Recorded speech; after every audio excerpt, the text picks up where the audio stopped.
බොන්ජෝර්නෝ future ඉන්වෙස්ටර්ස් අවුරුද්දක විතර 140ක price drop එකකට පස්සේ පෙරාරි ස්ටොක් එක 2020 පෙබරවාරි මාසේ ආය ප්‍රයිස් එක 15%කින් රිකවර් කරගත්තා. ප්‍රයිස් එක අප් වෙන්න හේතුව තමයි අන්තිම මාස 3 වෙච්ච බිස්නස් එකේ ප්‍රොෆිට් එක quarter 4 ෆයිනෑන්ෂල් රිපෝට් එක පෙබරවාරි මාසේ එළියට ආපු එක. ඔයාලා හොඳටම දන්නවා මම කියනකොටත් වැඩි පෙරාරි බ්‍රෑන්ඩ් එක මුළු ලෝකෙම ප්‍රසිද්ධ බ්‍රෑන්ඩ් එකක්. ඒ වුණාට පෙරාරි වගේ ස්ටොක් එකක ඉන්වෙස්ට් කරද්දි හොඳ ඉන්වෙස්ටර් කෙනෙක් ඇටියට අපිට ගොඩක් වැදගත් වෙන්නේ කම්පැනි එකේ බ්‍රෑන්ඩ් එකට වඩා අපි ඉන්වෙස්ට් කරන මුදලට හරි රිටර්න් එකක් හම්බ වෙනවද? කම්පැනි එක පාඩු ලැබුවොත් මොනවාද තියෙන රිස්ක්? මාකට් එකේ ප්‍රයිස් එකට අනුව ෆන්ඩමෙන්ටල් වලට ඒ ප්‍රයිස් එකට අපි අද මාකට් එකෙන් ගත්තොත් අපිට ඉස්සරහට ලාභද පාඩුද කියන එක. මේ හැම දෙයක් ගැනම තේරුම් අරගෙන තමයි හොඳ ඉන්වෙස්ටර් කෙනෙක් ලොන් ටර්ම් එකේ ධනය ගොඩනගන්නේ. එහෙම නැතුව අපි මාසෙන් හම්බ කරන සල්ලි සූදු කරනවා වගේ බ්‍රෑන්ඩ් එකකට නෙමෙයි ඉන්වෙස්ට් කරන්න ඕනේ. ඒ නිසා තමයි මම ඉන්වෙස්ටිං ප්‍රෝග්‍රෑම් එකක් නිර්මාණය කරලා තියෙන්නේ. හොඳ ඉන්වෙස්ටර් කෙනෙක් විදිහට ග්ලෝබල් ස්ටොක් මාකට් එකේ ඉන්වෙස්ට් කරලා මාසෙල හම්බ කරන සල්ලි වලට හරි වටිනාකමක් දෙන්න. ඉන්වෙස්ටිං ප්‍රෝග්‍රෑම් එකට මම හැමෝම ජොයින් කරගන්නේ නැහැ. හොඳ ලොන් ටර්ම් ගෝල් එකකට වැඩ කරලා ඉන්වෙස්ටිං වලින් තමන්ගේ ජීවිතේ වෙනස් කරගන්න ලෑස්ති සුළු පිරිසක්ව ඉන්ටර්වයුව එකක් කරලා විතරයි ජොයින් කරගන්නේ. ඔයාලා මේ දේ A to Z ඉගෙනගෙන ප්‍රොෆෙෂනල් ඉන්වෙස්ටර් කෙනෙක් වෙන්න කැමති නම් සෝෂල් මීඩියා හරහා මාව කන්ටැක්ට් කරන්න. අද වීඩියෝ එකට යන්න කලින් මම කැමති ඔයාලට වැදගත් දෙයක් කියන්න. ඒ තමයි සමහරකට ඔයාලා තාමත් දන්නේ නැතුව ඇති 100 මිලියන් සීක්‍රට් ආයතනය ඉතාලිය රජය රෙජිස්ටර් කරපු පිළිගත් ආයතනයක්. ඒකට හේතුව තමයි මගේ ආයතනෙන් කවදාක්වත් ඉක්මන් සල්ලි එවන්න නැත්තම් සූදු පිරමිඩ් වගේ දේවල් කරලා සල්ලි හොයන දෙයක් නෙමෙයි කියලා දෙන්නේ. මගේ ආයතනයේ අරමුණ හොඳ ස්ථාවරයකින් දීර්ඝකාලීනව ලෝකෙ බිලියනපතිය පලෝ කරන සිස්ටම් එකකින් ධනය වර්ධනය කරගන්න හැටි කියලා දෙන එක. අපි යමු දැන් අද වීඩියෝ එකට.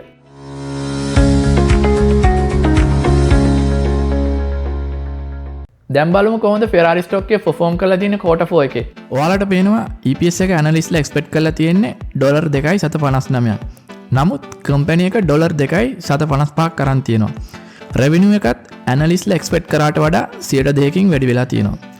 කම්පැනි එකේ සේල් එක quarter 4 එකේ net revenue එක 4%කින් වැඩි වෙලා තියෙනවා.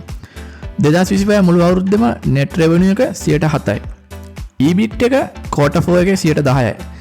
2025 මුළු අවුරුද්දෙම 2024ට වඩා EBIT එක 12%කින් වැඩි වෙලා තියෙනවා. net profit එක ටිකක් අඩු වෙලා තියෙනවා 1%කින් විතර. නමුත් 2024ට වඩා 2025 net profit එක 5%කින් වැඩි වෙලා තියෙනවා. diluted EPS එක 6%කින් වැඩි වෙලා තියෙනවා 2024ට වඩා 2025 දී. ඒකට හේතුව stock buyback සහ dividend payout කරපු නිසා. ඔයාලට දැන් තේරෙන්නේ නැති Ferrari stock එක 2024ට වඩා 2025 සුළු ප්‍රමාණයකින් revenue එක generate කරලා තියෙනවා කියන එක. Ferrari stock එක 2026 පෙබරවාරි වෙනකන් තිබිච්ච 140 price drop එක නිසා ගොඩක් financial institution මේ ගැන worry වෙලා හිටියේ. නමුත් මේ ආපු පෙබරවාරි මාසේ quarter 4 financial report එක නිසා ඒක ගොඩක් මාකට් එකට පොසිටිව් විදිහට බලපාලා දැනටම ස්ටොක් එක 15%කින් රිකවර් කරගෙන තියෙනවා. Ferrari කම්පැනි එකේ ගයිඩන්ස් එක විශ්වාස කරනවා කම්පැනි එකේ net revenue එක 2026 වෙද්දී 5%කින් වැඩි වෙයි කියලා. නමුත් මගේ වැලියේෂන් වලට අනුව මම හිතනවා මේ දේ 6%කින් 7%කින් වෙයි කියලා. අපි බලමු ඉස්සරහට මොකද වෙන්නේ කියලා. ඒ වගේම adjusted EBITDA margin සහ adjusted diluted EPS එක 2026 වෙද්දී 5%කින් වැඩි වෙයි කියලා Ferrari ගයිඩන්ස් එක විශ්වාස කරනවා. 2026 Ferrari කම්පැනි එකට අලුතෙන් වියදම් වගේක් ඇඩ් වෙන එක එක්ස්පෙක්ට් කරනවා. ඒ තමයි Formula 1 එකට ආපු අලුත් රෙගියුලේෂන්, ඒ වගේම කම්පැනි එකෙන් එළියට එන්න තියෙන new models වලට යන වියදම්. නමුත් මං හිතනවා ඒක ලොකුට කම්පැනි එකට ඉෂුව එකක් වෙන්නේ නැති වෙයි කියලා. ඒකට හේතුව තමයි අන්තිම අවුරුදු ටිකේ විකිණලා තියෙන්නේ ගණන් වැඩිම Ferrari models නිසා. Ferrari කම්පැනි එකේ මං දැක්ක ඉෂුව එකක් තමයි Hong Kong, China, Taiwan වල 2024 වඩා 2025 ඩිලිවරි එක අඩු වෙලා තියෙනවා. මේ ඒරියා එක කම්පැනි එකේ රෙවෙනියු එක ජෙනරේට් කරන්නේ පොඩි ප්‍රමාණයක් වුණත් ඒෂියා මාකට් එක තාම ඩෙවලොප් වෙන්න තියෙන නිසා මගේ මතයට අනුව මෙහෙම අඩු වෙන එක yellow flag එකක්. නමුත් කම්පැනි එක මේ ඩෙලිවරි අඩු වෙච්ච ගැන ලොකුවට කෑ කරන්නේ නැහැ. ඒකට හේතුව ඩෙලිවරි අඩු වෙලා තියෙන්නේ తాවකාලික නිසා. මොකද මාකට් එකට අලුතෙන් ආපු වෙහිකල් නිසා. ඒවා කස්ටමර්ට ප්‍රොඩියුස් කරලා ඩෙලිවරි කරන නිසා. කම්පැනි එක වාහන සේල් කරනට වැඩිය එයාලා ටාගට් කරන්නේ බ්‍රෑන්ඩ් එකේ එක්ස්ක්ලූසිව් එක. ඒ නිසා යාලා වැඩිපුර ෆෝකස් කරන්නේ පොඩි ප්‍රමාණයක් සේල් කරත් වැඩිපුරම ගණන් වැඩි මොඩල් සේල් කරන්න. මේ වගේ වැඩ කරන බිස්නස් එකක් ලෝකෙ වෙන කොහෙත් තියෙන්නේ. දැනටමත් අවුරුදු දෙකක් වෙනකම්ම කස්ටමර්ස්ලා වාහන ඕඩර් කරලා ඉවරයි. ඒ වගේම කම්පැනි එක ඕන වෙලාවක ප්‍රයිස් එක වැඩි කරත් ඒ ගානට ගන්න ඕන තරම් කස්ටමර්ස්ලා ඉන්නවා. කම්පැනි එකේ අනාගත වෙනුවෙන් රීඉන්වෙස්ට් කරන්න හොඳ හෙල්දි කෑෂ් ෆ්ලෝ එකකුත් තියෙනවා. ඒ වගේම හැම අවුරුද්දෙම ස්ටොක්ස් බයිබැක් කරනවා. ඉතින් කම්පැනි එකේ මේ තියෙන තත්ත්වය අනිත් අතට යන්න පුළුවන් වෙන්නේ කම්පැනි එකට මොන වගේ දෙයක් වුණොත්ද? ඒ තමයි Ferrari කම්පැනියේ අලුතෙන් එළියට එන්න තියෙන Luce කියන ඉලෙක්ට්‍රික් වෙහිකල් මොඩල් එක. ඒක මේ අවුරුද්දේ මැද වෙද්දී එළියට එන්න තියෙනවා. මේ වෙහිකල් මොඩල් එක ඩිසයින් කරලා තියෙන්නේ හිටපු Apple product designer වෙන ජොනතන් නීව්. ඔයාලට මතක ඇති 1998 iMac එක, 2001 iPod එක, 2007 iPhone එක, ඒ වගේම තවත් iconic Apple products. නමුත් ඒකෙන් අදහස් වෙන්නේ ජොනතන් නීව් ඩිසයින් කරපු හැම Apple product එකම success වුණා කියලා. ඒකට උදාහරණේ Apple Magic Mouse එක. ඒක charge කරන port එක තිබුණ තැන. iPhone 6 එක. ඔයාලට මතක ඇති iPhone 6 එක ඒක හීනි නිසාම සාප්පුවේ දාන් ඉද්දි නැමුණා. ඉතින් ජොනතන් නීව් ඩිසයින් කරපු හැම ඩිසයින් එකම සක්සස් වුන්නේ නැහැ. ඉතින් මගේ view එකට අනුව ජොනතන් නීව් ඩිසයින් කරපු Ferrari car එක ඉන්ටීරියර් ඩිසයින් එක පැයට කිලෝමීටර් 350ක වේගයෙන් යන ස්පෝර්ටි කාර් ෆීල් එකක් නැහැ. ඒක හරියට සෙල්ලම් බඩුවක් වගේ. ඇත්තම කිව්වොත් මම හිතන විදිහට තවත් අය ඉන්ටර්නෙට් එකේ අයිඩියා ෂෙයා කරලා තිබුණා. සමහරක් අය ෆොටෝ ෂෙයා කරලා තිබුණා Ferrari electric vehicle එකේ ඉන්ටීරියර් ඩිසයින් එක හරියට Nissan Juke එකක් වගේ කියලා. ඉතින් මං හිතනවා Ferrari electric model එක බ්‍රෑන්ඩ් එකට ප්‍රශ්නයක් වෙයි.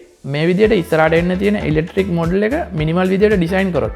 නමුත් මොකක් හරි හේතුවක් නිසා Ferrari electric vehicle එක ෆේල් වුණත් ඒක බලපාන්නේ කම්පැනි එකේ తాවකාලික රෙවෙනියු එකට. ඒකට හේතුව තමයි ඉලෙක්ට්‍රික් වෙහිකල් ජෙනරේට් කරන්නේ කම්පැනි එකේ පොඩි රෙවෙනියු එකක් නිසා. දැනටමත් කම්පැනි එක ලොකු මුදලක් ඉන්වෙස්ට් කරලා තියෙනවා ඉස්සරහට එන්න තියෙන ඉලෙක්ට්‍රික් වෙහිකල් මොඩල්ස් වලට. මොකද බැටරි, එන්ජින්, මෝටර්ස් සහ ෆයිනල් ප්‍රොඩක්ෂන් එකට යනකම්ම හැම දෙයක්ම වෙන්නේ කම්පැනි ඇතුළෙන් නිසා. ඒ නිසා ඉදිරි අවුරුදු දෙක තුල කම්පැනි ප්‍රොෆිට් මාජින් తాවකාලිකව අඩු වෙන්න පුළුවන්. දැනටමත් මේ ෆීලින් එක ඉන්වෙස්ටර්ස්ලාට යන එක වළක්ව ගන්න පෙබරවාරි 10 තිබිච්ච කන්ෆරන්ස් කෝල් එකේදී Ferrari CEO කිව්වා අපි කවදාවත් Ferrari electric vehicles buy කරන්න කියලා කස්ටමර්ස්ලාට බල කරන්නේ නැහැ කියලා. 2026 අලුත් අවුරුද්ද Ferrari කම්පැනියට ගොඩක් වැදගත් වෙන අවුරුද්දක් වේවි. අලුතෙන් එන්න තියෙන Luce කියන electric vehicle model එක අපිට ඉදිරියට බලා ගන්න පුළුවන් වේවි. කස්ටමර්ස්ලා සහ ඉන්වෙස්ටර්ස්ලා මේ දෙයට කොහොම රියැක්ට් කරයිද කියලා. දැනටමත් Porsche වලින් හඳුන්වලා දුන්න electric vehicle models නිසා කම්පැනි එක revenue එක ගොඩක් අඩු වෙලා තියෙන්නේ. ඉතින් Ferrari කම්පැනි එකත් හොඳ alert එකේ ඉන්නේ. එයාලා කම්පැනි එකටත් මේ වගේ දෙයක් වෙයිද කියලා. ඉතින් මං හිතනවා අද වීඩියෝ එක ඉතාලි ස්ටොක් මාකට් එකේ ආයෝජනය කරන්න හිතන් ඉන්න ඔයාලගේ දැනුමට ගොඩක් දේවල් එකතු වෙන්න ඇති කියලා. වීඩියෝ එක යටින් කමෙන්ට් එකක් දාන්න ඉදිරියට මොන වගේ වීඩියෝස්ද මම කරන්න ඕනේ කියලා. ඔයාලා මගේ channel එක තාම subscribe කරලා නැත්නම් channel එක subscribe කරලා වීඩියෝ එකට like එකක් දාලා share කරන්න. ciao alla prossima.